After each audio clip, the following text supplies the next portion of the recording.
வழக்காடி நமக்கு ஜெயத்தை கொடுக்கிற தேவனா இருக்கிறார். ஹல்லேலூயா. உங்களுக்கு என்ன வழக்கு இருக்கிறது? கர்த்தருக்கு ஸ்தோத்திரம். கர்த்தரிடத்தில் அதை கொண்டு வாங்க. நீங்களே உங்க வழக்கை தீர்த்தீங்கன்னு சொன்னீங்கன்னா கர்த்தர் ஒன்றும் செய்ய முடியாது. கர்த்தர் கை கட்டிட்டு வேடிக்கை பார்ப்பார். உங்க வழக்கை கர்த்தரிடத்தில் நீங்கள் கொண்டு வருவீர்களானால் கர்த்தர் அந்த காரியத்தை உங்களுக்காக செய்து முடிப்பார். தேவனுக்கு மகிமை உண்டாகட்டும். ரெண்டாவது, லூக்கா 1:49 படிக்கலாம். லூக்கா 1:49.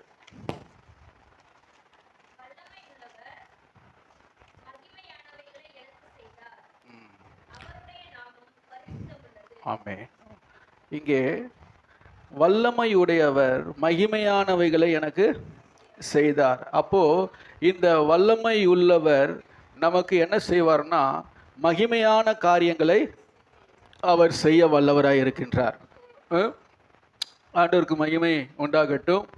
அப்போ இந்த வார்த்தை மரியாள் சொல்லுகிறாள், வல்லமை உடையவர் எனக்கு மகிமையானவைகளை செய்தார் என்று சொல்லி படிக்கின்றோம். என்ன மரியாளுடைய வாழ்க்கையில செய்தார் என்பது உங்களுக்கு நல்லாவே தெரியும் இல்லையா? உலக இரட்சகராகிய இயேசு அவருடைய வயிற்றிலே தோன்ற பண்ணினார். ஹல்லேலூயா. ஆண்டவருக்கு மகிமை உண்டாகட்டும். இதை நினைத்து அவள் கர்த்தரை உயர்த்துகிறாள். எப்படி உயர்த்துகிறாள் அப்படின்னு பார்த்தா 48வது வசனத்திலே அவர் நோக்கி பார்த்தார், என்னை பாக்கியவதி என்பார்கள். ஹல்லேலூயா. எப்படி கர்த்தர் வல்லமையான காரியத்தை செய்தார் அப்படின்னு கேட்டா, அவள் எப்படி இருந்தாலும் தாழ்மையில இருந்தார். ஹல்லேலூயா. ஆண்டவருக்கு ஸ்தோத்திரம். தாழ்மையில் ஆராதனையில் கூட நம்ம பார்த்தோம். தாழ்மை, நம்ம தாழ்மையில் நம்ம எப்படி வந்தோம், ஒன்றுமில்லாம தான் நம்ம என்ன பண்ணோம், ஆண்டவர்கிட்ட நம்ம வந்தோம். ஆனால் இப்போ ஆண்டவர் என்ன பண்ணிக்கிறார், நம்மளை ஆசீர்வதித்திருக்கிறார். ஹல்லேலூயா. எத்தனை பேருக்கு உங்களை ஆசீர்வதிச்சிருக்கிறார்? கையை உயர்த்தி சொல்லுங்க. நான் ஆரம்பத்தில் வரும்போது இப்போ இல்லை, கர்த்தர் என்னை இப்போ ஆசீர்வதிச்சிருக்காருன்னு சொல்றவங்கலாம் கையை உயர்த்தி ஒரு அல்லேலூயா சொல்லுங்க. அப்போ பின்ன ஏன் சாட்சி சொல்ல மாட்டேங்கிறீங்க?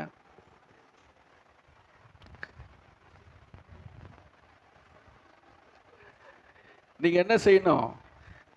இதெல்லாம் அதாவது சாட்சி நினச்சா ஜனங்க என்ன நினைக்கிறாங்க, இந்த வாரத்தில் என்ன செய்தார் அதுதான் மனசில் யோசிப்பாங்க. அதை இந்த வாரத்தில் என்ன செய்தார் அதை நம்ம சொல்லணும்னு நினைக்க இல்லை. அது இல்லை. இந்த வாரத்தில் நடந்ததும் நீங்கள் சொல்லலாம். நீங்கள் எப்படி முதல்ல இருந்தீங்க, எப்படி கர்த்தர் உங்களை ரட்சித்தார் என்பதையும் நீங்கள் என்ன பண்ணலாம், சாட்சி சொல்லலாம். உங்கள் வாழ்க்கையில் நடந்த அதிசயம், அற்புதம், என்ன செய்தார். இப்போ எத்தனை பேர் கையை உயர்த்து, அத்தனை பேரும் கையை உயர்த்தினீங்கல்ல. அப்போ நீங்கள் நான் செய்த நன்மையை ஜனங்களுக்கு நம்ம சொல்லும்போது தான் அவங்களுக்கு என்ன கிடைக்கும், அந்த விசுவாசம் உண்டாகும். நீங்கள் நம்ம ஊக்குள்ளே வச்சுக்கணும்னு சொன்னால் அது மற்றவங்களுக்கு தெரியாது. ஹல்லேலூயா. ஆக நடந்த இது ஆனால் ஒரே நேரத்தில் எல்லாரும் சொல்ல முடியாது. ஒரு 2-3 பேருக்கு தான் தருணம் கொடுக்க முடியும். அப்படி சொல்கிறீங்கன்னு சொன்னால் முன்னாடி எனக்கு நம்ம பேர் கொடுத்துட்டிங்கன்னா பேர் வாசிக்கிறவங்க முன்னாடி நீங்கள் சொல்லலாம். ஓகே, கர்த்தருக்கு மகிமை உண்டாகட்டும். இங்கே மரியாள் சொல்லுகிறார், அவர் தம்முடைய அடிமையின் தாழ்மையை நோக்கி பார்த்தார். ஹல்லேலூயா. தாழ்மையில் யார் நம்மளை நோக்கி பார்க்கறது? கர்த்தர் தான் நம்மளை நோக்கி பார்ப்பார். மனுஷால் நம்மளை என்ன பண்ண மாட்டாங்க. ஆமாம், மனுஷால் யாரை நோக்கி பார்ப்பாங்க?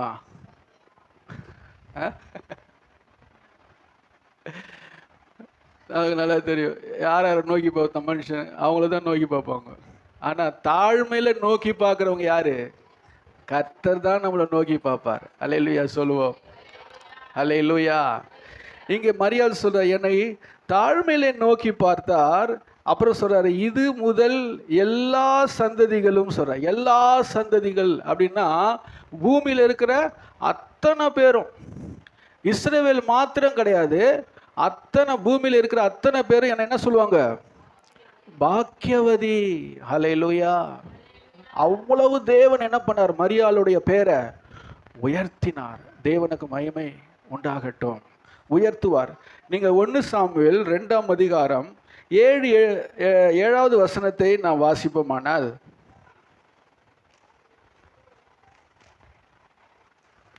7 படிங்க. கர்த்தர் தரித்திரர் அடைய செய்கிறவரும் ஐஸ்வர்ய அடைய பண்ணுகிறவருமாய் இருக்கிறார். அவர் தாழ்த்துகிறவரும் அவர் உயர்த்துகிறவருமாய் மாணவர். கர்த்தர் எப்படியா, அவர் அதாவது தரித்திரரும் அடைய செய்கிற அவர் தான், ஐஸ்வர்யவானையும் அடைய செய்கிறவரும் அவர் தான், தாழ்த்துகிறவரும் அவர் தான், நம்மளை உயர்த்துகிறவரும் அவர் தான். எல்லாமே தேவரீர் சகலத்தையும் செய்ய நீர் வல்லவர். பார்த்தீங்களா? அவர் எல்லாவற்றையும் செய்ய வல்லவராக இருக்கின்றார் இல்லையா? ஆண்டவருக்கு ஸ்தோத்திரம். 8வது வசனம் படிங்க.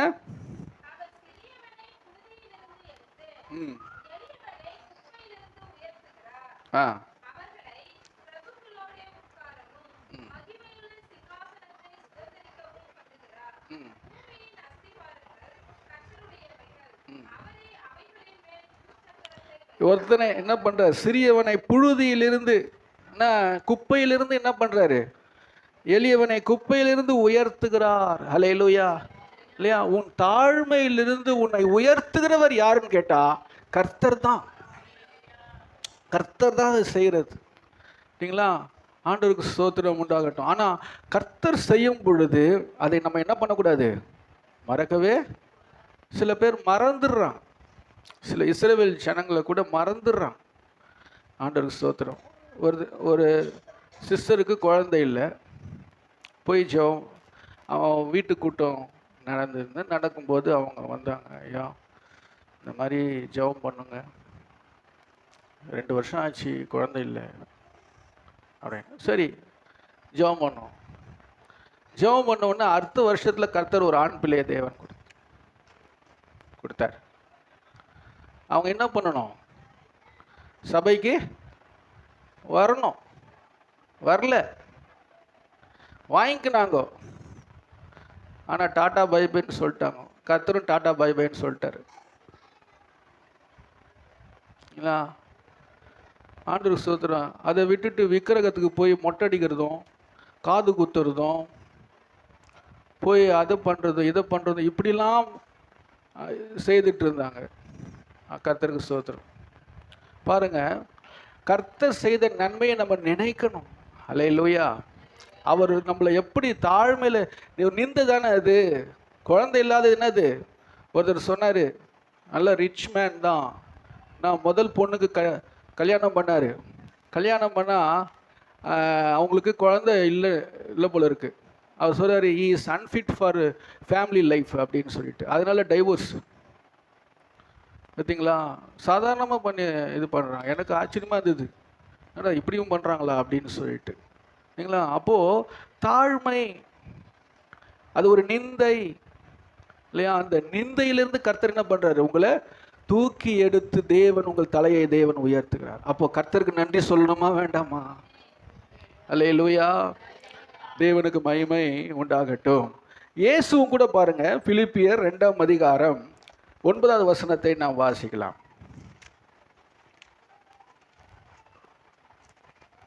பிலிப்பியர் 2:9.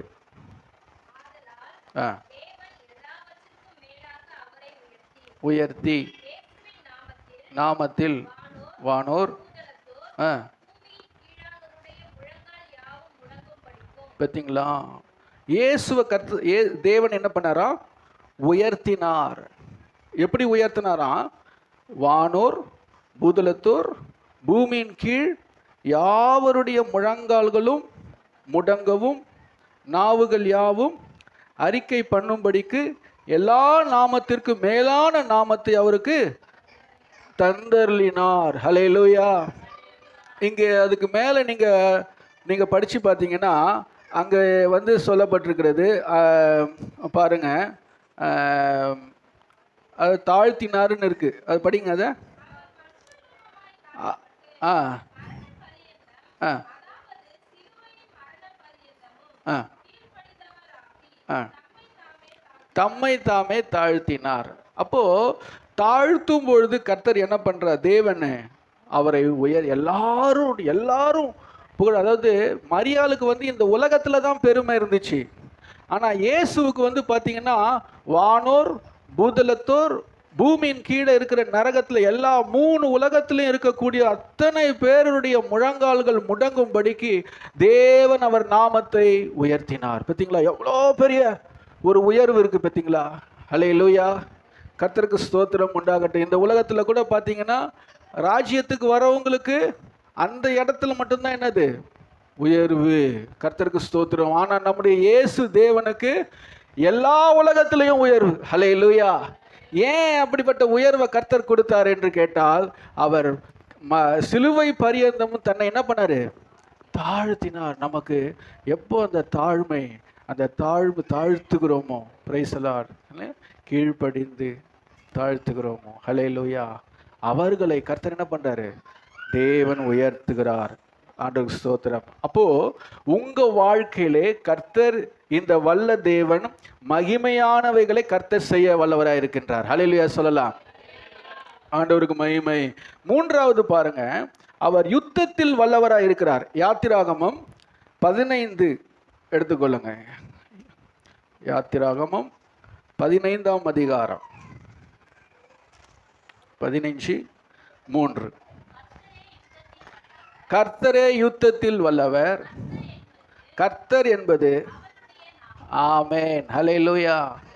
இப்போ பாருங்க, 2 ஃபர்ஸ்ட் என்ன பார்த்தோம்? அவர் வழக்கை நடத்த அவர் வல்லவர். 2வது மகிமையானவைகளை செய்ய அவர் வல்லவர். 3வது அவர் யுத்தத்தில் அவர் வல்லவராயிருக்கின்றார். ஹல்லேலூயா, ஹல்லேலூயா. ஆண்டவருக்கு ஸ்தோத்திரம். நம்மலாம் நினைப்போம், ஆண்டவருக்கு ஸ்தோத்திரம் இல்லையா, எதிரி வந்துட்டான்னா கர்த்தருக்கு ஸ்தோத்திரம், சொந்தக்காரனே வீட்டுக்கு வந்துட்டான்னு வச்சுக்க, அவங்ககிட்ட எப்படி பேசுவோம் தெரியாது இல்லையா, எப்படி நம்ம பேச போகிறோம். ஆனால் பாருங்க, கர்த்தர் யுத்தத்தில் அவர் வல்லவராய் இருக்கின்றார். யாத்திராகமம் அதே 14ஆம் அதிகாரத்தில் 14வது வசனத்தை படிப்போம்.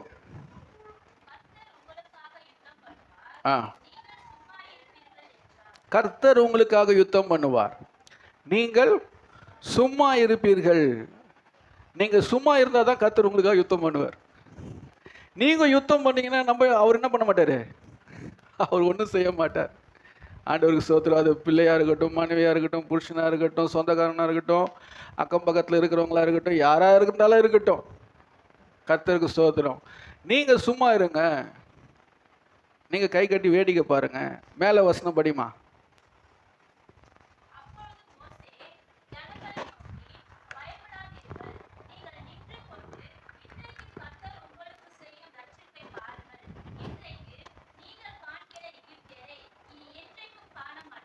அல்லேலூயா. ஆண்டவர் என்ன சொல்றாரு?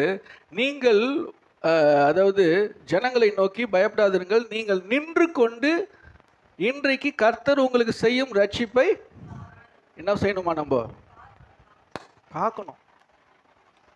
நீங்க செய்யாதீங்க யுத்தத்தை, நீங்க போய் சண்டை போடாதீங்க. கர்த்தர் உங்களுக்காக என்ன பண்ணுவார்? யுத்தம் பண்ணுவார். உங்களுடைய வழக்கை அவர் தீர்ப்பார். நீங்கள் போய் சண்டை போட்டுன்னு அதுக்கப்புறம் பார்த்தா சஞ்சலமாக முடியும் அது. ஆனால் கர்த்தர் செய்தார்னா அது மகிமையாக இருக்கும். இங்கே பாருங்க, கர்த்தர் மகிமையானது கர்த்தர் அங்கே செய்கிறார். 25வது வசனத்தை வாசிக்கலாம். எப்படி யுத்தம் பண்ணுறாருன்னு பாருங்க. அவருடைய ரதங்களில் இருந்து உருளைகள்னா என்னது? சக்கரம். சக்கரம் கழிஞ்சிடுச்சு ரதத்திலிருந்து. ரதங்களை வருத்தத்தோட நடத்தவும் பண்ணினார். ஓடி போவோம் நின்று எகிப்தியருக்கு அப்படின்னு சொல்லி பகைவன் சொல்றான். கர்த்தர் இவங்களுக்காக துணை நின்று யுத்தம் பண்றாரு. இவங்களை விட்டு நம்ம என்ன பண்ணுவோம்? ஓடி போயிடுவோம். இவங்களுக்கு முன்னாடி நிற்க முடியாது. சொல்லி அவர்கள் வருத்தத்தோடு ரதங்களை ஓட்டினார்கள். அல்லேலூயா. கர்த்தர் எப்படி பண்றாரு பார்த்தீங்களா அவங்கள? ஆண்டவருக்கு ஸ்தோத்திரம். அவங்களே வாயத்தோடு சொல்றாங்க. 19வது வசனம் படிங்க.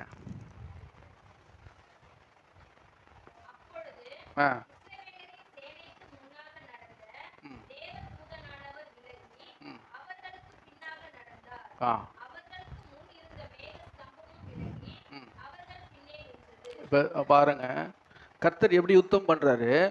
முன்னால போன மேகம் என்னாச்சு, இப்போ நகர்ந்து வந்து அவங்களுக்கு பின்னாடி நிக்குது. ஏன் பின்னாடி நின்னுச்சு அப்படின்னா, பின்னாடி யாரு நிக்கிறது? பார்வோன் நின்னுக்கிறான். முன்னாடி என்ன இருக்குது? செங்கடல் இருக்குது. அப்போ இவங்களை பார்வோன் இந்த பக்கம், செங்கடல் இந்த பக்கம், நடுவில் இவங்க மாட்டின்னு இருக்கிறாங்க. அது போல இன்றைக்கு நெருக்கப்பட்ட ஒரு சூழ்நிலையில் நீங்க இருக்கிறீங்களா? முன்னாலே என்னால் போக முடியல, பின்னாலேயே என்னால் போக முடியல, நான் ஒரு நெருக்கப்பட்ட ஒரு சூழ்நிலையில் இருக்கிறேன் அப்படின்னு சொல்லி நீங்கள் நினைக்கிறீங்களா? நீங்கள் கவலைப்படாதிருங்க. முன்னால் இருக்கிற மேகம் பின்னால் போய் அவங்களை காத்தது போல உங்களையும் கர்த்தர் காப்பார். ஹல்லேலூயா. நம்ம ஆராதனையில் படித்தோம், வழி இல்லாத இடத்துல கர்த்தர் என்ன பண்ணுவாராம்? பாதைகளை உண்டு பண்ணுவார். இங்க பாருங்க, இஸ்ரவேலரோடு கூட கர்த்தர் யுத்தம் பண்ணாரு. ஆனால் பார்வோனோடு கூட கர்த்தர் என்ன பண்ணாரு? யுத்தம் பண்ணாரு. ஆனால் இஸ்ரவேலருக்கோ கர்த்தர் என்ன பண்ணாரு? வாசலை, வழியை தேவன் திறந்தார். ஹல்லேலூயா. கர்த்தருக்கு ஸ்தோத்திரம். யுத்தம் பண்ணும்போது, யுத்தம் நடக்கும் பொழுது, கர்த்தர் உங்களுக்காக யுத்தம் செய்யும் பொழுது என்ன பண்ண? அப்படிதான் நடக்கும். உங்களுக்கு வழி திறக்கும். ஆனால் அவங்களோடு கூட ஒரு பெரிய யுத்தம் நடந்து கொண்டே இருக்கும். ஹல்லேலூயா, ஹல்லேலூயா. கர்த்தருக்கு ஸ்தோத்திரம். அதுதான் நம்முடைய தேவன். யுத்தத்தில் அவர் வல்லவர். அவர் யுத்தத்தில் வல்லவர். உங்களுக்கு வழியை தேவன் உண்டு பண்ணுவார். எதிரியை தேவன் சங்கரிப்பார். ஹல்லேலூயா. அவர்களை வருத்தப்படுத்துவார், வேதனைப்படுத்துவார். நீங்க என்ன பண்ணுவீங்க? நின்று கொண்டு பாருங்க. ஹல்லேலூயா. தேவனுக்கு மகிமை. யுத்தம் செய்து உங்களுக்கு கர்த்தர் மகிமையாய் தேவன் வெற்றி சிறக்க பண்ணுவார். ஹல்லேலூயா சொல்லுவோம். தேவனுக்கு மகிமை. 4வது காரியம், எபிரேயர் 2ஆம் அதிகாரம் 18வது வசனம்.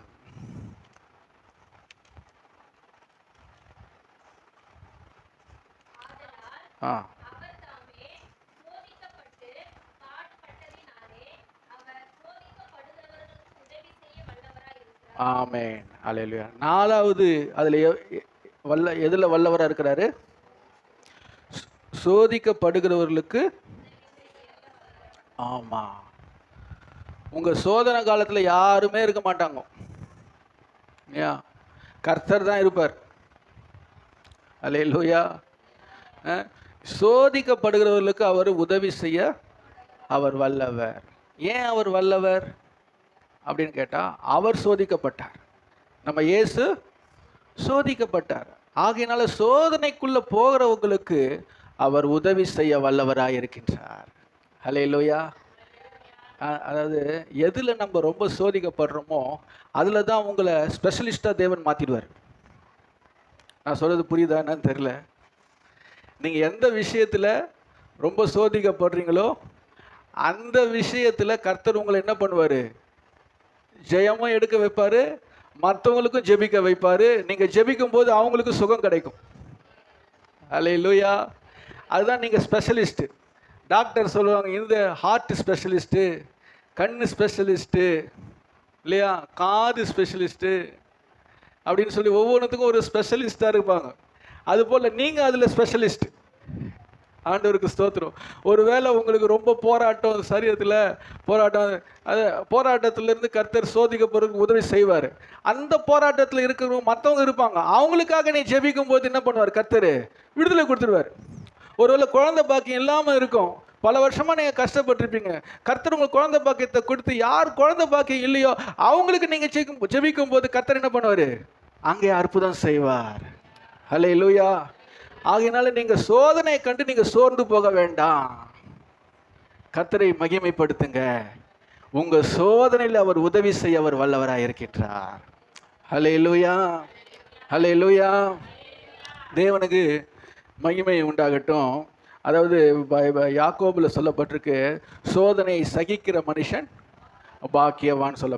யோபுல 23:10 ஆண்டவர் சொல்றாரு, நான் சோதிக்கப்பட்ட பிறகு அவர் என்னை பொன்னாய் மாற்றுவார். உங்களை கர்த்தர் பொன்னா தேவன் மாற்றுகிறார். நீங்கள் 1 பேதுரு 1:7 சொல்லப்பட்டிருக்கிறது, அழிந்து போகிற பொன் அக்கினினால் சோதிக்கப்படும், அதை காட்டிலும் விலையேற பெற்றதாய் இருக்கிற உங்கள் விசுவாசம் அக்கினினால் சோதிக்கப்பட்டு ஆண்டவருடைய வருகையிலே உங்களுக்கு கனமும் மகிமையும் புகழ்ச்சியும் உண்டாக காண்பீர்கள். ஹல்லேலூயா. பார்த்தீங்களா, அதை காட்டிலும் விலையேற பெற்றது என்னது? பொன்னை காட்டிலும் விலையேற பெற்றது எது? ஃபெய்த், விசுவாசம். வெள்ளியை காட்டிலும் விலையேற பெற்றது எது? விசுவாசம். அந்த விசுவாசத்துக்கு சோதனை வரும். யாருக்கு சோதனை வந்தது? ஆபிரகாமுக்கு அந்த விசுவாசத்தில் சோதனை வந்துச்சு. தன் பிள்ளைக்காக சோதனை வந்தது. ஆனாலும் கர்த்தர் அவன் என்ன பண்ணான்? கர்த்தரை விசுவாசிச்சான், கர்த்தருக்கு பயந்து நடந்தான். கர்த்தர் அவன் பிள்ளையே காப்பாத்தினாரு. அந்த பிள்ளையை காப்பாதோடு மாத்திர உன் சந்ததியே நான் ஆசீர்வதிப்பேன்னு சொல்லி கர்த்தர் என்ன பண்ணாரு? ஆசீர்வதித்தார். ஹல்லேலூயா.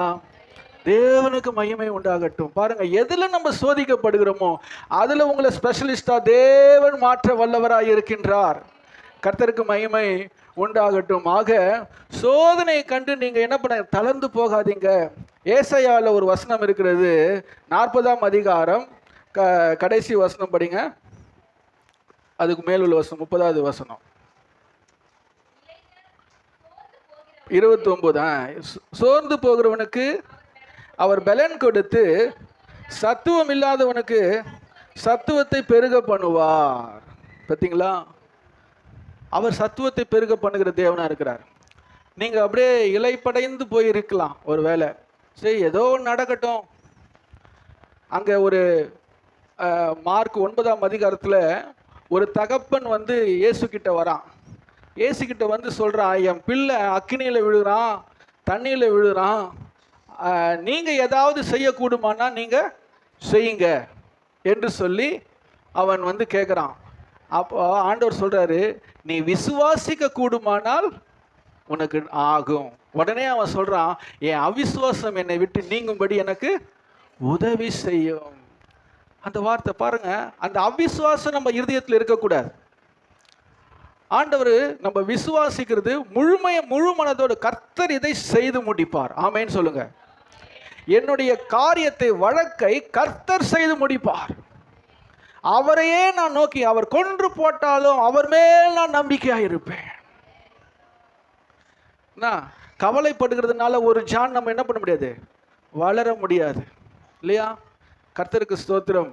ஏன்னா ஆண்டவர் சொல்றாரு, அவர் உங்களை விசாரிக்கிறவரானபடியால் உங்கள் கவலைகள் எல்லாம் அவர் மேல் வச்சிடுங்கப்பா. நீ ஏன் கவலைப்படுற, போராடுற?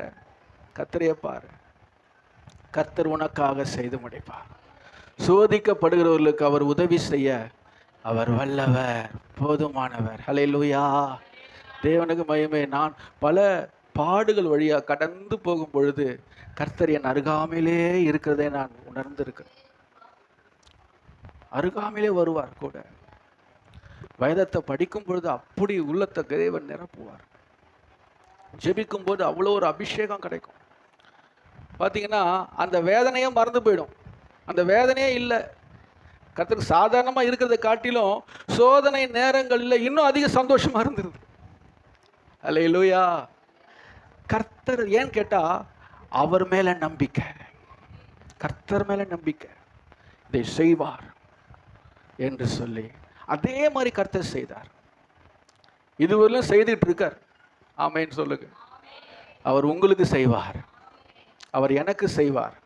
ஒவ்வொருவருக்கும் கர்த்தர் செய்ய வல்லவர். சோதிக்கப்படுகிறவர்களுக்கு உதவி செய்ய அவர் வல்லவர். ஹல்லேலூயா. அவர் தாமே அந்த பாதையில கடந்து போனதுனால அவருக்கு தெரியும் நம்ம கஷ்டம் இல்லையா? நம்மை காட்டிலும் அதிக பாடாய் தேவன் என்ன பண்ணார்? கடந்து போனார். அவரை நம்ம நினைத்து கொள்ள வேண்டும். ஹல்லேலூயா. கர்த்தருக்கு ஸ்தோத்திரம். ஐந்தாவது கடைசியாக ஒரு காரியத்தை சொல்லி முடிக்கிறேன். யூதா யூதா புஸ்தகத்தில் 24வது வசனம்.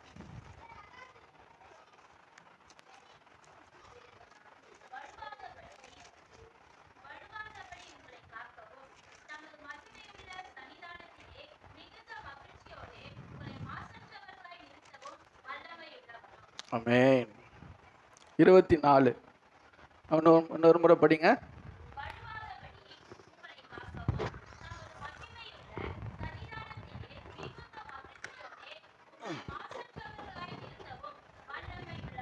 ஆமென். வழுவாதபடி உங்களை காக்கவும் மகிமையுள்ள சன்னிதானத்திலே மிகுந்த, இது என்னது அப்படின்னு கேட்டால், இது என்னது சொல்லப்பட்டிருக்கு? நம்மளை பரலோகத்தில் நம்மளை கொண்டு போய் மாசற்றவர்களாக மகிழ்ச்சியாக கர்த்தர் நம்மை நிறுத்துவார். அது என்ன காண்பிக்கிறது? இனிமேல் நமக்கு கிடைக்க போகிறதான அந்த ரட்சிப்பு. புரியுதா உங்களுக்கு? ரட்சிப்பில் 3 வகை இருக்குது. பாவத்திலிருந்து ஆண்டவர் ரட்சிக்கிறாரு.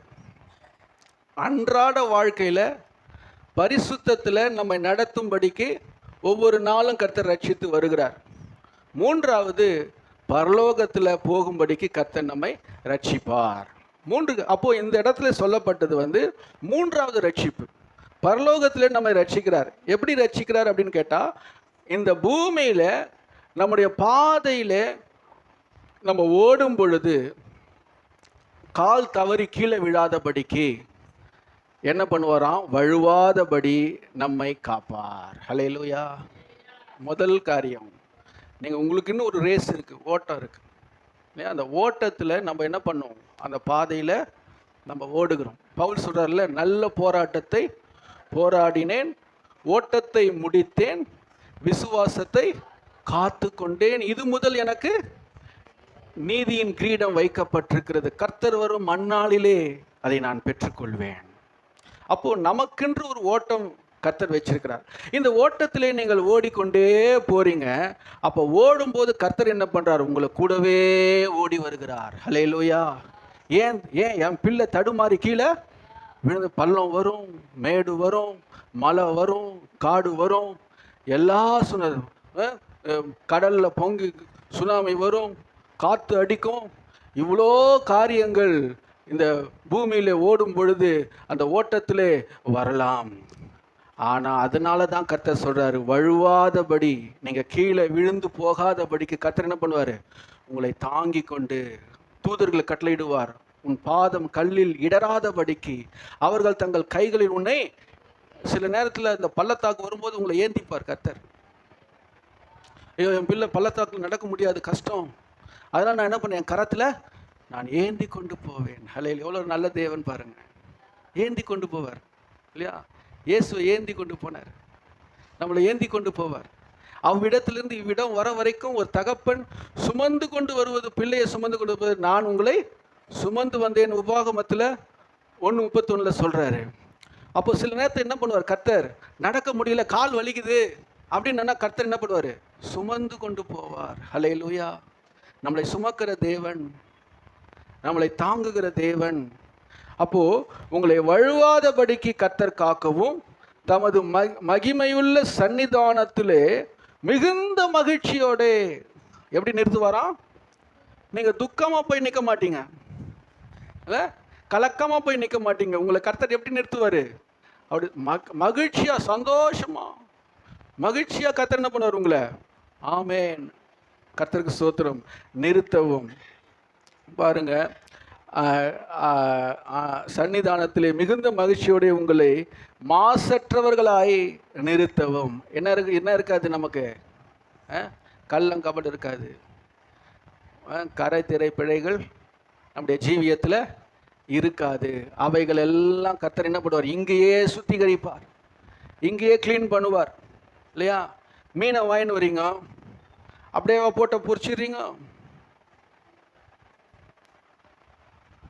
என்ன பண்ணுறீங்க? அதை அங்கேயே வெட்டுறதா இருந்தால் வெட்டி அந்த தலையில் இருக்கிறதெல்லாம் எடுத்துட்டு என்னென்ன எடுக்கணுமோ அதெல்லாம் இப்போ குடல் சொல்கிறாங்க பாரு, குடல் அதெல்லாம் கம்ப்ளீட்டாக எடுத்துட்டு அதுக்கப்புறம் என்ன பண்ணோம், வயிற்றை அறுத்துட்டு அதுக்கப்புறம் தண்ணியில் போட்டு வாஷ் பண்ணி அப்போ ஸ்மெல்லு போயிடுச்சா, போடு மஞ்சத்தூள் போடு, கொஞ்சம் உப்பை போடு, அந்த மீட்டை போட்டு பெட்டு ஓட், அதில் இருக்கிற எல்லாம் ஸ்மெல்லு. ராதையா சொல்லார், கொஞ்சம் தேங்காய் எண்ணெய் கொஞ்சம் ஊற்று அப்படின்னு. தேங்காய் எண்ணெய் ஊற்றுறோமா அதில், அதை கவுச்சி ஸ்மெல்லாம் போகிறது. இப்படியெல்லாம் போட்டு அதை என்ன பண்ணுறது, வாட்டி வறுத்து அதுக்கப்புறம் தான் என்ன பண்ணுறது, அது ஒரு நல்ல மீனாக மாறுது. அல்லேலூயா, கர்த்தருக்கு ஸ்தோத்திரம். நீங்கள் எல்லாம் மீன்கள், கர்த்தர் உங்களை தூண்டில் உங்களை வலையில் பிடிச்சிருக்கிறார் கர்த்தர். கர்த்தருக்கு ஸ்தோத்திரம். நீங்கள் சுவை தருகிற உப்பாய் மாற வேண்டும். அல்லேலூயா. ஆமாம், ஒளி வீசுகிற ஒரு மலை மேல் உள்ள பட்டணமாய் நீங்கள் காணப்பட வேண்டும். ஆகினால் சொல்றது, மாசற்றவர்களாய் தமது மகிமையுள்ள சன்னிதானத்திலே உங்களை மகிழ்ச்சியாய் நிறுத்த அவர் வல்லவர். உங்களை அழைத்தவர் வல்லவர். உங்களை நடத்தி செல்லுவார். மரண பரியந்தம் உன்னை நடத்துவேன், முற்றிலுமாய் நான் உன்னை ரட்சிப்பேன். கவலைப்படாதீங்க ஐயா, என்னால் இந்த மாதிரி பரிசுத்தத்தில் நான் விழுந்து விழுந்து ஏசிக்கிறேன். கர்த்தருக்கு ஏதோ இப்போ ஆறாவதுல கூட ஒரு பாட்டு பண்ணேன், என்னை எத்தனையோ முறை நான் இடறினேன், ஆனால் என்னை மன்னிச்சிங்க, என்னை கைவிடலை அப்படின்னு ஒரு பாட்டு ஒன்று பாடணும். ஆண்டவருக்கு ஸ்தோத்திரம். மன்னிக்கிறார். எழுந்து ஓடு மகளே, என் பரிசுத்தத்துக்காக நீ ஓடு. உன்னை சுத்தமாக்குற நான் தான். மாசற்றவர்களாக இருக்கும்படிக்கு உன்னை சுத்தமாக்குற நான் தான். கர்த்தருக்கு ஸ்தோத்திரம். நான் உன் துணையாக இருப்பேன். நீ என்ன காரியத்தில் பரிசுத்தத்தில் கஷ்டப்படுறியோ அந்த காரியத்தில் தேவன் உங்களுக்கு உதவி செய்ய வல்லவரார். அல்லேலூயா. ஆனால் ஒன்று மட்டும் நம்ம வாழ்க்கையில் இருக்கணும், ஆண்டவரே உம்முடைய சத்தியத்தின்படி என்னை நடத்தும்.